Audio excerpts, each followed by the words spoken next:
वाके अंबोड़े श्रीनाथ जी ने सुंदर श्याम स्वरूप, श्री वल्लभ सुत सेवा करे ए श्री गोकुल ना भूप।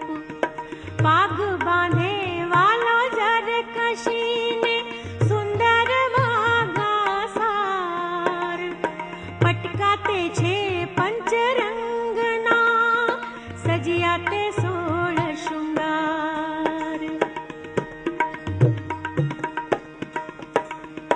केसरी तिलक सोहामणा नासिका विश्वाधार,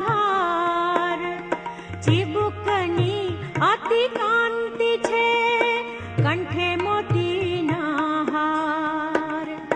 हड़पचिए हिरलो जगमग